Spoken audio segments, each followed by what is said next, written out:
Hello guys, good morning. അപ്പോൾ നമ്മൾ ഇന്നലെ ബാംഗ്ലൂരിൽ നിന്ന് എത്തിയിട്ടാണ്. 8:30 എത്തി. നമ്മൾ കസ്റ്റമർ തൃശ്ശൂരാക്കിയിട്ടാണ് നമ്മളിവിടെ വീട്ടിലെത്തിയത്. പിന്നെ നമ്മൾ ഇൻസ്റ്റാഗ്രാമിൽ മാത്രമേ ഒന്ന് വീഡിയോ ചെയ്തായിരുന്നുള്ളൂ. ഇനി മുതൽ നമ്മൾ യൂട്യൂബ് ചാനലും വീഡിയോ നോക്കാൻ പോവാണ്. അപ്പോൾ എല്ലാവരും യൂട്യൂബ് ചാനൽ സപ്പോർട്ട് ചെയ്യുക, സബ്സ്ക്രൈബ് ചെയ്യുക. അപ്പോൾ ഇനി മുതലുള്ള യൂട്യൂബ് ചാനലിലൊക്കെ വീഡിയോസ് വരും. കാരണം യൂട്യൂബിൽ കുറച്ച് ബ്ലോക്കും കാര്യങ്ങളൊക്കെ ഉണ്ടായിരുന്നു, അതൊക്കെ റെഡിയാക്കി ഇപ്പോൾ ഇനി മുതൽ സ്റ്റാർട്ട് ചെയ്യാൻ പോകട്ടോ. അപ്പോൾ ഇന്ന് നമ്മുടെ വണ്ടിക്ക് കുറച്ച് പണികളുണ്ട്. ലോങ് പോയി വന്നല്ലേ. പിന്നെ ഇപ്പം അടുത്ത് പോണ ദിവസം തന്നെ ആയിരുന്നു സർവീസ് ഉണ്ടായിരുന്നത്. 20,000 കിലോമീറ്റർ സർവീസ് ഉണ്ടായിരുന്നു. നമുക്കപ്പോൾ വീൽ അലൈൻമെൻറ്റ് ചെയ്യണം, പിന്നെ വാഷിങ് ചെയ്യണം. ഉള്ളൊക്കെ ആകെ വൃത്തിയായിട്ടാണ്. അപ്പോൾ അതൊക്കെ ഒന്ന് മെയിൻറ്റെയിൻ ചെയ്ത് പോകണം.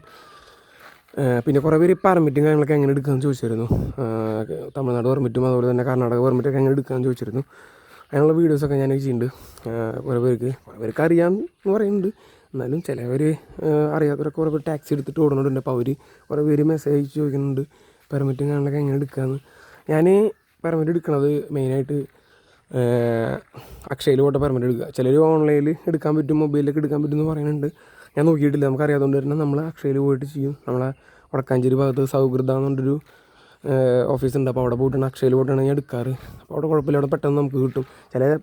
ചില നേരത്തൊക്കെ നമുക്ക് നെറ്റ് വർക്ക് ഇഷ്യൂ കാരണം ചിലപ്പോൾ ലേറ്റായിട്ടാണ് കിട്ടാറ്. അങ്ങനെ കുഴപ്പമില്ല, പെട്ടെന്ന് എടുത്തരും കേട്ടോ. അവിടെ പോയിട്ട് നമ്മൾ എടുക്കാറ്. അപ്പോൾ നമുക്കിനി കുളിയൊക്കെ കഴിഞ്ഞ് ഫ്രഷായിട്ട് നമുക്ക് നേരെ വടക്കാഞ്ചേരി വീട് നമ്മുടെ വണ്ടി കഴുകി വൃത്തിയാക്കാം. വണ്ടിയുടെ കോലം കാണിച്ചു തരാം. അത്യാവശ്യം നല്ല ചളി കയറിയിട്ടുണ്ട്. അപ്പോൾ ഒന്ന് ഫുള്ളും പൊക്കി വാഷ് ചെയ്യണം. നമ്മുടെ ഫ്ലാഗൊക്കെ ആകെ ചളി പിടിച്ചെടുക്കുക. ഉള്ളൊക്കെ ഭയങ്കര അലമ്പായിട്ടിരിക്കണത്.